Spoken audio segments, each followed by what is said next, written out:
Hey, good morning, amigos. How you doing? I hope you're doing well. Hope you enjoyed your weekend, and welcome back for our busy Thanksgiving week.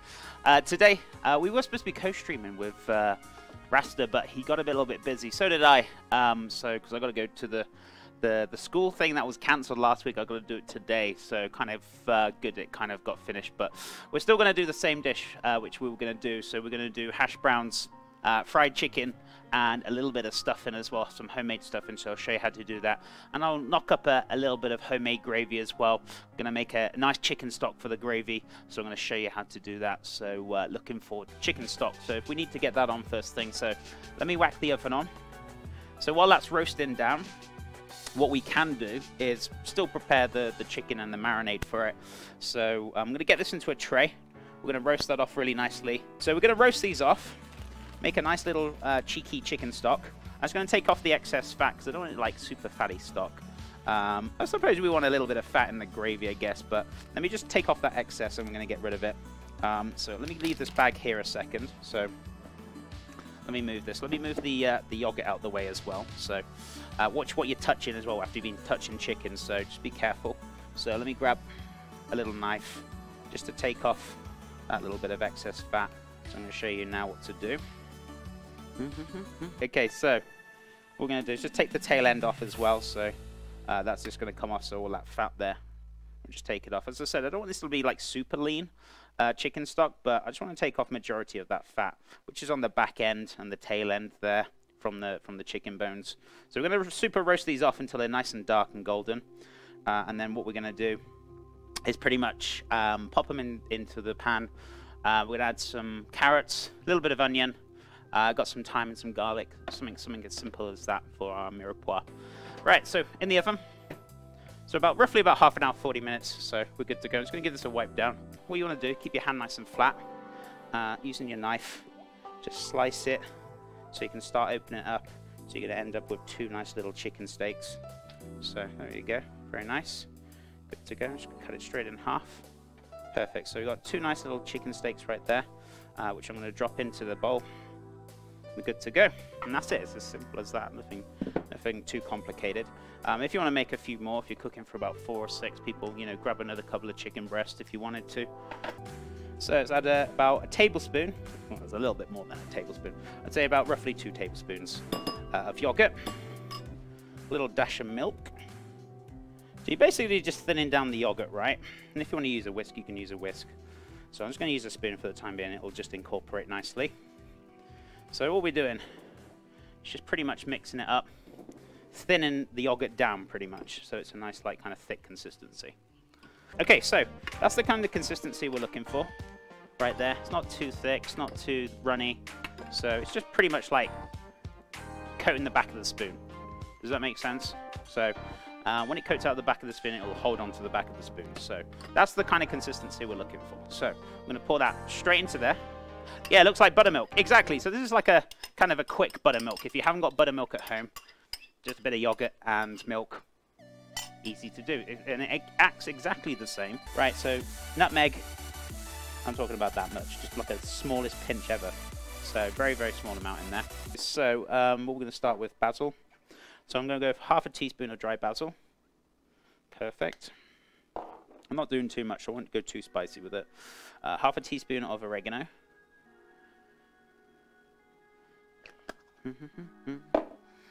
About a teaspoon of ground mustard. Yes, this is mustard. Cool.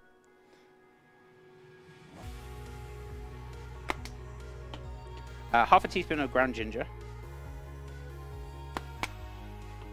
I was going to say 2 teaspoons of black pepper. I'm going to go for 1.5. You might think that's quite peppery, but actually, it's not actually that bad. There we go. We also want a quarter of a teaspoon of ground cloves, so like so. Don't want a lot of that. And about 2 to 3 teaspoons of paprika. And now, depending on how hot you want this, if you want a good kick to it, maybe I'd say a teaspoon. If you want like a mild kick, maybe half a teaspoon. I'm going to go for a teaspoon with this. I'm not going to go too crazy. Nice little kick on there. There we go, that's fine. Right. Let's give this a mix. So all those beautiful spices, gonna give them a nice little mix up. with the chicken. Now, if you want to get a bit more kind of marinade on the go, okay? So, say if you want to let this overnight, this will really kind of flavor up really nicely. So, you could do this like the night before. Say you're going to do it the following day, before you go to bed. Just do all the spices, the mix, cling film it in the fridge, and then by the following day, it's going to be super delicious, and all the marinade and the flavor is going to be good. So this is going to marinate for a couple of hours, which is fine. You're still going to have a great tasty flavor of the chicken, but if you want a bit more, I would say do it overnight, and you're going to get even better results from it. So top and tail, cut it in half, take the skins off, the usual. I'm not going to dice it down because it's just for a stock. It doesn't really need dicing down. So let me just take all these skins off. Basically, rough chop, nothing to it. So just cut it into 3, and then 3 again. You're good to go. It's as simple as that. So we're just going to pick oh, actually, we don't need to pick any thyme off. We just need to pick the stalks, because this is just going in the stock. Now, if it was going into something like, I don't know, we're making risotto or something like that, or into something we're going to blend, you don't really want to kind of be fishing it up later on, do you? So we're just going to put the stalks in there. We don't go too crazy with it, so I'm going to try and put this back in the packet. Let's grab our large pan. I'm going to stick this onto a medium heat. I'm going to switch the cameras over so you can see. And what we're going to do, a little touch of oil in there, and we're going to start sauteing these off, or gently cooking them down. So that pan is almost nice and hot. We're going to start adding the onions and the carrots. Start sweating them off very nicely. Oof. So we're going to cook those down. Just saute them down very gently, sweating them off, the carrots, the onions, and the thyme, developing all that beautiful flavor for our chicken stock. And if you want a more of a richer one, what you want to do is kind of turn the heat up and get a nice caramelization on the onions and the carrots, get that really nice, deep, rich kind of flavor going on. Right, so these are roasted off very nicely. So, do I need the oven on for anything else? Not right now. I'm going to turn that off. Don't worry, that was my oven, if you like. Is my ears ringing? That was my oven, don't worry. Okay, so, those are roasting off beautifully. So I'm just going to turn that down a little bit now. We're going to take this off as well, the chicken carcass. So let me get a little spatula. Watch your fingers on the tray. It will be hot. Unless you've got asbestos fingers like Chef, you should be fine. Just watch your fingers. Beautiful. Can you see all that beautiful flavoring that's on there, on the tray? What we're going to do with that, we're actually going to deglaze the pan, get all that beautiful flavor off there, and then that's going to go into the stock. So there is a little bit of grease on here. I'm going to just wipe this off, or pat it off. You don't really want to wipe it and pull all that beautiful flavor. So you just want to kind of dab it or pat it, just to kind of pull off that, you know, excess grease, because I don't really want that going in my stock. So that's fine. Oops. Hi. Wrong button. So what we're going to do is switch this across, and what we're going to do is just basically put that onto the stove. That's going to start sizzling very shortly, so this is quite a thin tray, so it won't take long. Careful you don't burn it. Make sure you get the water on there pretty sharpish. So I'm just going to top this up with some water, and we're going to deglaze that beautiful pan.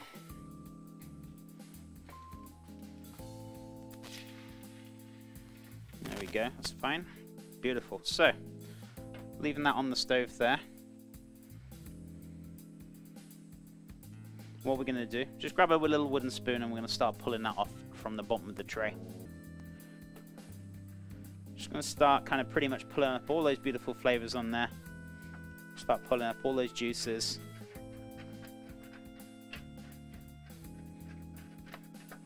Okay, just a little touch more water in here.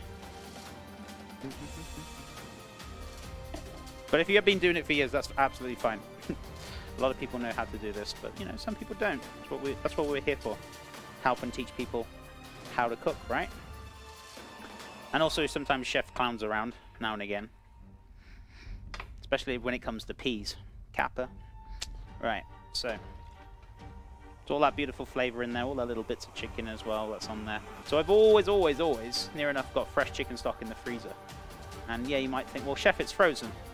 It's not really an issue, because you just take it out the bag. I know it's frozen, you just chuck it in the pan, it dissolves very, very quickly, and you've got the fresh chicken stock.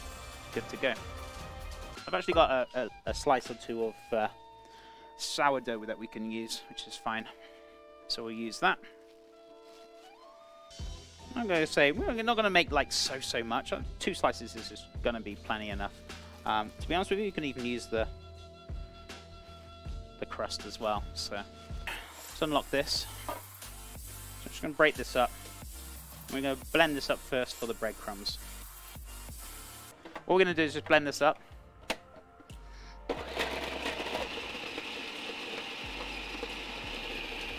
Now the reason why I'm blending this up first is because if you add the butter, the thyme, all the flavors that you want in there, you start blending it up, what's going to happen is pretty much because you're blending the butter, it'll pretty much, by the time you have blended the breadcrumbs, it'll just be in a lumpy, stodgy ball. So always make sure you do the breadcrumbs first and then add your stuff later on.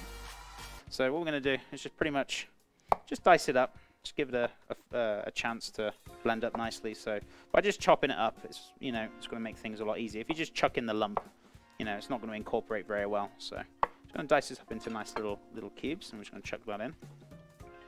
Right, so when it comes to zesting as well, really kind of important, you only zest it once on the side. So what I mean by zesting once is literally when you zest it, you're not going into the pith, so it's really like kind of bright white. So you only want to zest over the skin once, otherwise you're going to end up having quite a bit of flavor to it. So I'm turning, I know you can't really see very well, but I'm actually turning, scraping it, turning it, scraping it, turning it, scraping it. So I'm not going over the same thing every time. So the juice. Use your hands to catch the pips, but also it's a good test to see if you've got any little nicks on your hand, because it's going to hurt. If it doesn't hurt, you're fine. Right, squeeze that in. Just try and pick them off and just get them popped into the stuffing mix. Sorry. So I'm just picking these off, just avoiding having any of the stalk in there. So got all that beautiful flavor. Now, if you wanted to make a stuffing, say for like pork, right, you could do like a sage and onion one for kind of pork, which would go very well. And it also works very well for lamb as well, I suppose anything, chicken, I guess. I'd say more lemon and thyme's good for chicken, to be honest with you. But, if you're doing like a pork, I suppose you want to do a stuffing for it, you could do like a sage and onion, or even add a touch of apricot for a little touch of sweetness to complement the meat. I'm just going to give it a wash though. So, good nice sprig of parsley in here as well. Don't go too crazy with it. Just dice this up.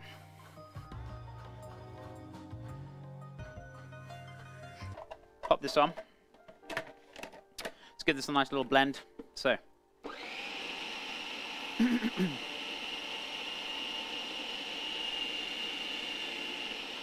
now don't blend it too much, right? So this is the point where you want to kind of stop blending. Reason for it, as soon as you start seeing it start to clump up, if you blend it anymore, it's just going to turn into like a little ball, and it's going to be really stodgy, really not very nice. So that's what you're kind of looking for right there. See, it's all kind of like almost like kind of clumped together very nicely. So into nice little kind of chunky crumbs. That's what you're looking for. You don't want it any further than that. That is good. So I'm going to add a little dash of water so it doesn't dry up. And I'm talking like a couple of tablespoons. So I'm just going to take this over and I'm going to put very like little smidge, little splash, little splash. So 2 tablespoons. That's all you need. Not a lot. Just to keep it nice and moist and it doesn't dry out. If it's dried out though, you have put it in for too long. So what we're going to do is foil this over and then we're going to put it in the oven. So it's not going to go too long. So for about 10 to 15 minutes. It doesn't take long to cook. Yeah, that should be good. The rest of them are pretty large, so we'll just use this one. I'm going to give it a wash now. So right, let's give this a peel down.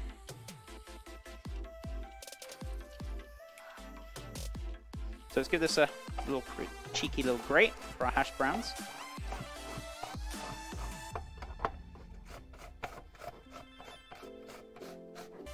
Pop that in. I'm going to pop that into the bowl, and what we're going to do is going to let them soak. So what that's going to do is just pretty much take out a lot of the starch.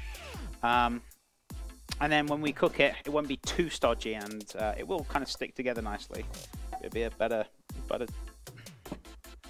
result. Goodness me, sorry. So what we're going to do, can you see that's already clouding up already? Look at it. So all that starch coming out. So what I'm going to do, I'm just going to drain it off and just top it up again. And we're just going to let it soak. And when it comes to clarifying butter, you want to do this nice and gently. Don't do it on a high heat and it'll be bubbling all over the place. Reason for it is so the milk solids can settle, and then you can separate the milk solids from the butter itself. Just cut this in half. Nothing too crazy.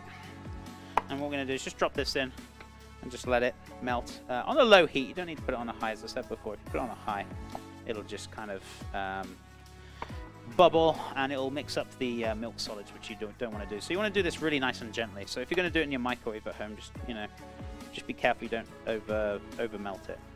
So the other alternative thing is to use kitchen roll.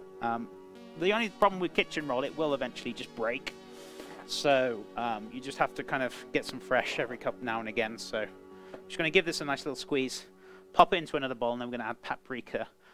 Maybe a little touch of cayenne if you want a bit of spice in there, and also a little bit of cheeky pepper as well. So just want to get it to like super dry as possible.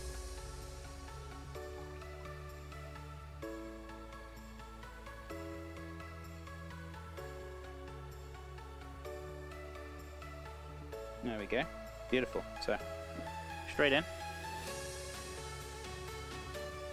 If you can see that little film of milk on the top of the milk solids, it starts pushing them up, whereas underneath you can actually see it's actually at the bottom. So I'm just going to let that settle down, let it just sit aside, let it settle, and it'll drop down again, and then we can just skim it.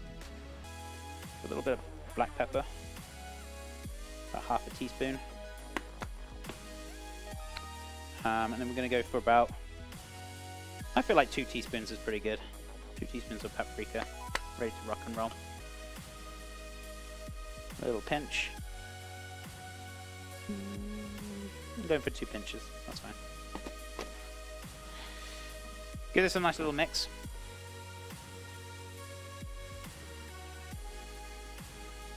Just to kind of pull off those milk solids that just kind of bubbled on top, like so.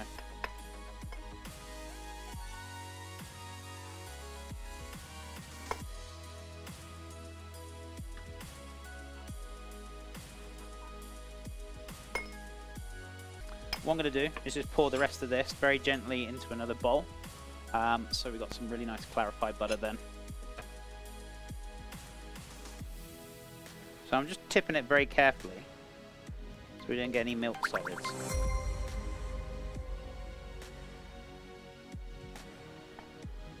I guess we need, I wonder if I can use the milk solids for this. And we can just make a flour and a roux out of it. Instead of throwing it away like the milk solids, maybe we can use this. And we can just make like a roux out of it. I might add a little touch more butter to it, not too much though. Alrighty, so anyway, we want roughly, I don't know, a couple of tablespoons, so start off with 2 or 1.5 will be fine. Let's have a look. Let's get that little whisk round. So we're just basically making a roux here to begin with. I think this will actually be enough. Yes, it will be. Perfect. So we're just going to cook this roux out now for about couple of minutes, just to kind of cook out the flour a little bit. Cheeky Marmite is the way forward for gravy, in my opinion. So a little touch of Marmite in here. Don't need to make too much because we're only making a small amount of gravy anyway, so we can just drop that in straight into the roux, so that's fine. We can just drop it in later, whichever you prefer. So you want to add the chicken stock, little by little. You don't want to add it all at once. If you add all the chicken stock all at once, what will happen is pretty much you'll end up with really lumpy gravy. So you just want to add it little by little. Let the roux absorb all the liquid, add a little bit more, and just keep repeating that process until you've got a really nice silky consistency gravy ready to rock and roll. So there we go. So it's thickened up already. So it's absorbed all the liquid, so we're going to add just a little touch more again.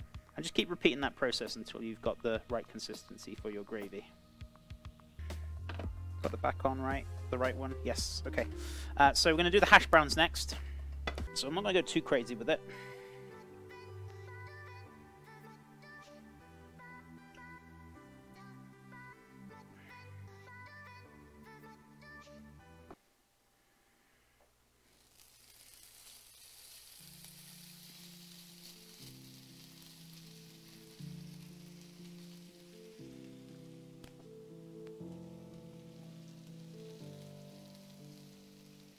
Beautiful hash browns. Should we do it? If it ends horribly wrong.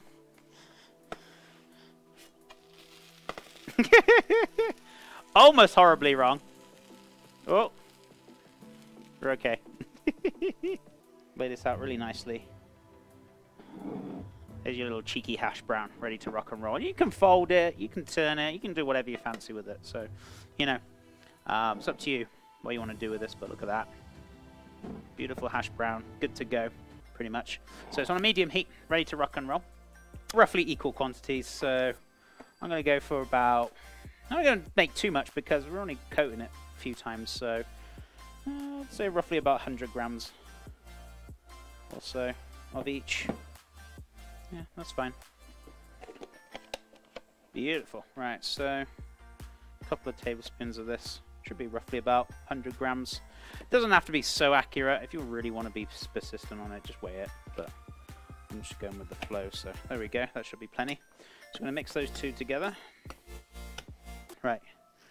1, 2, about 3 pinches, because we haven't got any seasoning in the chicken that's marinating right now. So that's fine. So this has been marinating. So this is almost like buttermilk. It's just milk and yogurt, which is pretty much the same effect, but not literally buttermilk. I will probably say buttermilk chicken in the story, but that's okay. So let's double dip. So going in once, and then we're going to go back in, and then back in again. So just drop this next one in now. Perfect. Right, let's wash my fingers. So we're going to flip this over.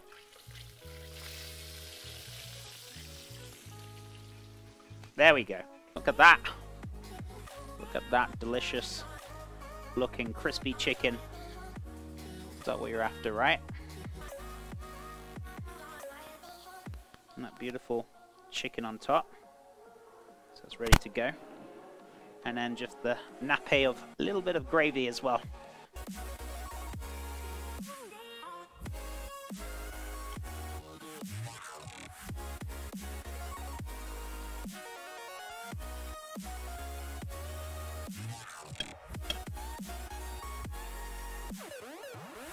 There you go, amigos. Look at that. Very delightful. Very delicious. Guys and gals, have a great rest of your cheeky... I was going to say Friday, Thursday. No, it's Monday today. Have a great rest of your Monday. I'll be back tomorrow, 10 AM Mountain Time, for the fried chicken steak. And if I confuse you, it's beef, fried. Like this, but not chicken, but chicken fried. Have a great rest of your Monday. Much loves. Appreciate all the support, and I'll see you tomorrow, 10 AM Mountain Time. Bye for now, guys.